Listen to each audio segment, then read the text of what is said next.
अस्सलाम वालेकुम नाजरीन, अवामी तनाजुर के नए व्लॉग के साथ मैं हूं खालिद भट्टी। आज हम बात करेंगे कि अगर अक्टूबर में इंतखाबात होते हैं तो सेंट्रल पंजाब जो है उसके अंदर सेंट्रल पंजाब और जो है उसके अंदर किस किस्म के नताइज जो हैं वो सामने आ सकते हैं। और जब हम सेंट्रल पंजाब की बात करते हैं तो उससे मुराद Lahore division, Sahiwal division, Faisalabad division और सरगोदा डिवीज़न है, क्योंकि रावलपिंडी डिवीज़न जो है वो फिर पोठोहार में चला जाता है नॉर्थ रीजन में। तो आज हम अपने आप को महदूद रखेंगे कि सेंट्रल पंजाब में इस वक्त किस किस्म के सियासी रुझानात जो हैं वो गालिब हैं और किस हद तक ये जो 9 मई के वाक़यात हैं इसने तहरीक इंसाफ को मुतासर किया है और मुस्लिम लीग नून कहाँ खड़ी है और पाकिस्तान पीपल्स पार्टी जो है वो किस किस्म के जो नताइज हैं, क्या वो कम बैक कर सकती है नहीं कर सकती है, ये आज का हमारा मौजू है। इससे पहले कि हम अपने मौजू की तरफ बढ़ें, आपसे गुजारिश है कि अगर आपने हमारा चैनल अवामी तनाजुर अभी तक सब्सक्राइब नहीं किया तो उसको सब्सक्राइब कर लें। आपको व्लॉग पसंद आए तो इसको लाइक भी करें, शेयर भी करें और महज़ब अंदाज से अपनी राय का इजहार भी करें।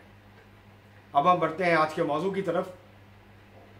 सेंट्रल पंजाब, जिसको कि मुस्लिम लीग नून का गढ़ समझा जाता है, जो कि बुनियादी तौर पर Lahore division, Sahiwal division, Faisalabad division और सरगोदा डिवीज़न पर मुश्तमिल है। हालांकि इसके ऊपर जो सराइकी कौम परस्त हैं वो ये दावा करते हैं कि मियाँ वाली और भक्कर जो डिस्ट्रिक्ट हैं ये सेंट्रल पंजाब का हिस्सा नहीं है, बल्कि ये जुनूबी पंजाब का हिस्सा है, ये सराइकी बेल्ट का हिस्सा है, जिसको वो सराइकी वसेब कहते हैं। इस बहस में जाए बगैर इंतज़ामी तौर पर, क्योंकि वो सरगोदा के अंदर है, तो ये जो सारा इलाका है अगर हम इसकी सूरत हाल को देखें तो 9 मई के वाक़यात से पहले सूरत हाल ये थी कि ऐसे लगता था कि मुस्लिम लीग नून और तहरीक इंसाफ के दरमियान इंतहाई ज़ोरदार किस्म का इलेक्शन होगा, बहुत कांटेदार मुकाबला होगा। और ये तवक्को की जा रही थी और ये अंदाज़ा लगाया जा रहा था, मैं भी उन लोगों में शामिल था, कि शायद तहरीक इंसाफ सेंट्रल पंजाब से पिछले 2018 के इलेक्शन की निस्बत कुछ नशिस्तें ज़्यादा जीतने में कामयाब हो सके। मसलन गुजरांवाला जो ज़िला है वहाँ से तहरीक इंसाफ को कौमी असम्बली की कोई नशिस्त नहीं मिली थी। सियालकोट ज़िला से कोई नशिस्त नहीं मिली थी तहरीक इंसाफ को। लाहौर से कौमी असम्बली की सिर्फ 4 नशिस्तें मिली थी, बाकी सब नशिस्तें मुस्लिम लीग नून जीत गई थी। अलबत्ता फैसलाबाद शहर से तहरीक इंसाफ ने जो है वो चारों शहर की जो नशिस्तें थी वो कौमी असम्बली की जीत ली थी, जबकि सूबाई असम्बली के इंतखाबात में मुस्लिम लीग नून ने खिलाफ तवक्को तहरीक इंसाफ से ज़्यादा नशिस्तें फैसलाबाद शहर से हासिल की थी, जबकि जो देही इलाके थे वहाँ से मुस्लिम लीग नून ने तहरीक इंसाफ से कुछ ज़्यादा नशिस्तें जो है वो हासिल कर ली थी। तो एक इस तरह का की जो सूरत हाल, इस तरह सरगोदा जो है डिस्ट्रिक्ट, वहाँ पे भी मुस्लिम लीग नून जो है उसने तहरीक इंसाफ के मुकाबले में ज़्यादा नशिस्तें जीती थी, जबकि ज़िला खुशाब, मियाँ वाली और जो बकर में जो आज़ाद उम्मीदवार एक जीते थे, उसके बाद फिर वो तहरीक इंसाफ में जो है वो शामिल हो गए।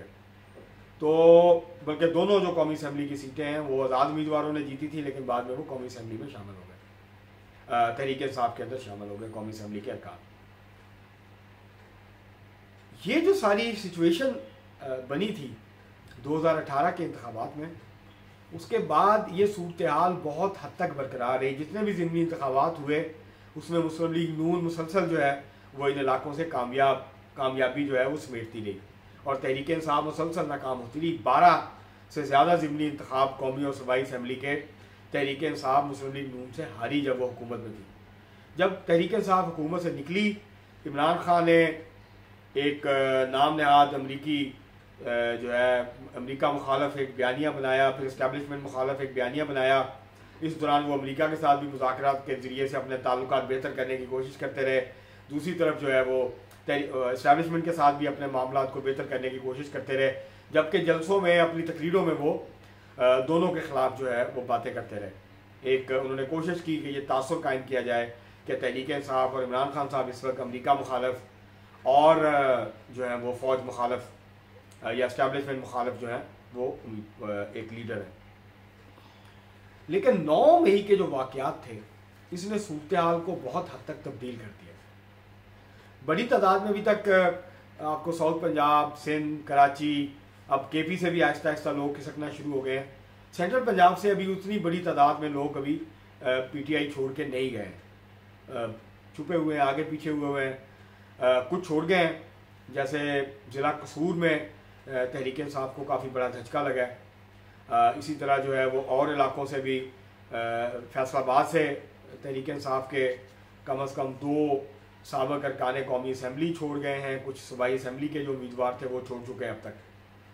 तो कहीं कहीं आपको ये नज़र आ रहा है कि सेंट्रल पंजाब के अंदर भी तहरीक इंसाफ को जो है वो इस वक्त पसपाई का सामना है। उनके लीडर्स जो साबिक़ अरकान असम्बली और टिकट होल्डर्स जो हैं वो उनको छोड़ के जा रहे हैं। कुछ खामोश होकर घरों में बैठे हुए हैं, वो कोई सरगर्मी नहीं कर रहे, कोई बयानबाजी नहीं कर रहे, वो कोई सामने आके तहरीक इंसाफ का दिफा करने की कोशिश नहीं कर रहे। तो इस वक्त जो एक तो इसकी वजह यह है कि गिरफ्तारियाँ हुई हैं, बहुत सारे लोग जो हैं वो गिरफ्तार हैं, पीटीआई के कारकुन गिरफ्तार हैं, कुछ रिहा भी हो गए हैं। लेकिन अभी तक तहरीक इंसाफ जो है वो तन्हाई का शिकार नज़र आती है। इमरान खान साहब तन्हाई का शिकार नज़र आते हैं सियासी तौर पे। वो अपीलें कर रहे हैं कि एस्टैब्लिशमेंट मेरे साथ बैठे। उन्होंने मुस्लिम लीग काफ और मुस्लिम लीग नून और पीपल्स पार्टी से भी कहा है कि अगला नंबर आपका भी लग सकता है, तो आप हमारे साथ बैठें और सारी सूरत हाल के ऊपर बात करें। लेकिन वो क्यों करेंगे? क्योंकि जैसे जैसे तहरीक इंसाफ कमज़ोर हो रही है उसका फ़ायदा मुस्लिम लीग नून को हो रहा है, उसका फ़ायदा पाकिस्तान पीपल्स पार्टी को हो रहा है। तो वो क्यों चाहेंगे कि ये सूरत हाल जो है वो तब्दील हो या ये सूरत हाल तहरीक इंसाफ के हक़ में बेहतर हो? ये तो उनके सियासी मफाद में है और वो उसका फ़ायदा उठाएंगे। वैसे ही फ़ायदा उठाएंगे जैसा 2018 के इंतखाबात में तहरीक इंसाफ ने उठाया था, मुस्लिम लीग नून के कमज़ोर होने का और पाकिस्तान पीपल्स पार्टी के कमज़ोर होने का। तो इस तरह का फ़ायदा सियासी तौर पे ये दोनों उठाएंगे। अब बड़ी दिलचस्प सूरत हाल है, सेंट्रल पंजाब में मुस्लिम लीग नून की पोजीशन बेहतर हो गई है तहरीक इंसाफ के वोट बैंक में कमी आने के बाद। तहरीक इंसाफ को सियासी तौर पे काफ़ी बड़ा धचका लगा, काफ़ी बड़ा डेंट पड़ा है तहरीक इंसाफ के। इसका ये मतलब नहीं है, मैं ये नहीं कह रहा कि तहरीक इंसाफ ख़त्म हो गई है, उसका जो वोटर है वो सब छोड़ गए, ऐसी बात नहीं है। जो कोर वोटर है, सपोर्ट बेस है, वो मौजूद है तहरीक इंसाफ की। लेकिन जो इंडिपेंडेंट वोटर्स हैं जो कि फैसला करते हैं हर इलेक्शन में, पार्टी के अपने वोटर्स फैसला नहीं करते, ये हर हल्के में 20, 25, 30%, 35% तक वोटर होते हैं जो किसी जमात के पक्के वोटर नहीं होते। वो हर इंतखाब में फैसला करते हैं कि किस पार्टी को वोट देना है। उसमें से आधे से ज़्यादा वो होते हैं जो कि हवा के दोष पे चलते हैं। जिस पार्टी के हक में हवा चल रही होती है वो जाके उसको वोट दे आते हैं। कुछ जो है वो अपने मखसूस हलकों के जो हालात हैं, जो वहाँ बरादरियाँ, जो दूसरी चीज़ें होती हैं, बाअसर उम्मीदवार होते हैं, बाअसर ख़ानदान होते हैं, वो जिस तरफ जाते हैं उनके साथ वोटर जो है वो मूव करता है। लेकिन कुछ लोग ऐसे भी होते हैं जो आखिरी दिन फैसला करते हैं, वो देखते हैं जाके कि किस पार्टी के जो वोटर्स हैं उनकी बड़ी तादाद बैच लगा के वोट डाल रही है, वो बाज़ का उसको भी वोट डाल देते हैं। मुख्तलिफ फैक्टर्स को मद्देनज़र रखते हुए जो इंडिपेंडेंट वोटर्स हैं, जो किसी सियासी जमात के साथ वाबस्ता वोटर्स नहीं होते, वो जो हैं बड़ी तादाद में फैसला करते हैं हलकों का, वो फैसला करते हैं कि कौन जीतेगा।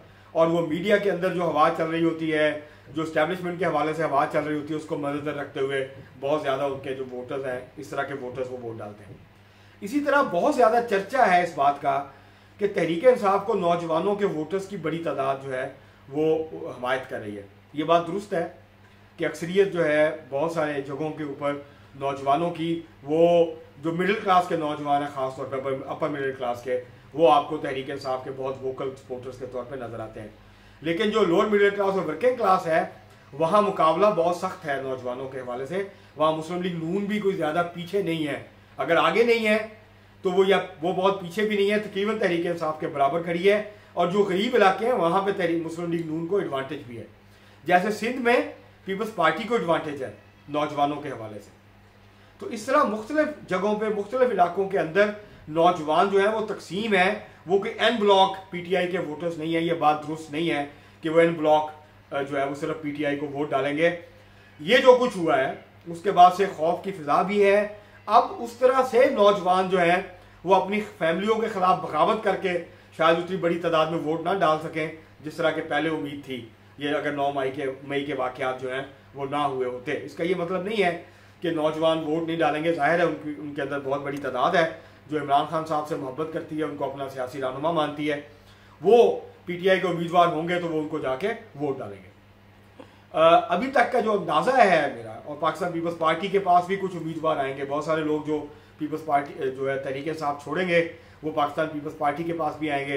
पाकिस्तान पीपल्स पार्टी के जो नंबर्स हैं सेंट्रल पंजाब में इन इलेक्शन के जो नताइज हैं, पाकिस्तान पीपल्स पार्टी के वोट पहले से बढ़ेंगे। क्या वो इतने बढ़ेंगे कि वो हलकों की जीत की सूरत के अंदर सामने आए, इसके बारे में भी कुछ कहना मुश्किल है। लेकिन पाकिस्तान पीपल्स पार्टी का वो हाल नहीं होगा जो 2013 और 2018 के इंतखाबात में हुआ था, जब पार्टी चंद 100 और चंद हज़ार वोटों तक महदूद हो गई थी। इस दफ़ा ज़्यादा वोट पड़ने की उम्मीद है पाकिस्तान पीपल्स पार्टी को। लेकिन अगर कोई तगड़े कैंडिडेट्स आ जाते हैं और पाकिस्तान पीपल्स पार्टी एक मौसर कैंपेन करती है सेंट्रल पंजाब में, तो फिर शायद कुछ सूबाई असम्बली की नशस्तें और 1-2 कौमी असम्बली की नशस्तें जीतने में कामयाब हो। लेकिन अभी जो है वो सूरत ऐसी नज़र नहीं आती। सेंट्रल पंजाब में पाकिस्तान पीपल्स पार्टी अभी भी कमज़ोर है।